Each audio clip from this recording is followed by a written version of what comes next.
سوزان اسماعيل، مشرف سر مشاريع ريون تابع بلدي شيراني. حاليا ام بدري مدس باوك المشروع ري جندي الصولاني مدس بكريه. طول ري 10000 متر، عرض ري 6 متر، وطبعا مسابقاتي 4 سنتيمتر كنكيه بحكم انه جرق وني جرق ضغزه 4 سنتيمتر كنكيه. حطنها ما تقريبا ما حزار وبيسد ما قدانديه 5 متر ما مايا حتى ام خلاص كنت تقريبا درو سيرو ما جرق اجبي خلاص كنت. طبعا ما بو اني اكبر صولان داس بكريه وبي صولان ام كهرنا جندي قرموغه اواجي 10000 متر تقريبا يعني.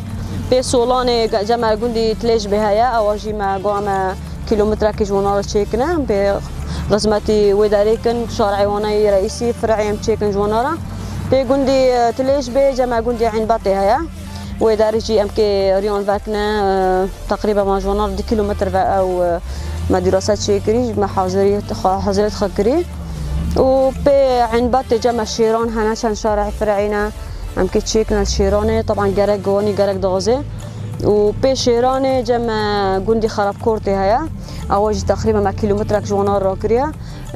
طبعا ويدا او جندا تشكيك غزباتي دغزي يعني ما تقصير كري تشكيك جندي دا فا مرحله طبقه اساس امكي 4 سنتيمتر تكنيكي طبقه ديان امكي طبقه حاجه مكسر تكنيكي زرادي امكي مقطع منازي ونا اواجي تقريبا اما 20 سنتيمتر تكنيكيه.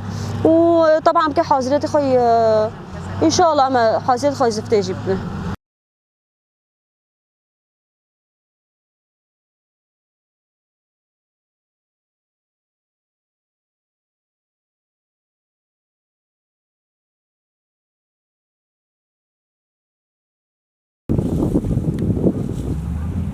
يرو أم الجندة سولون هنا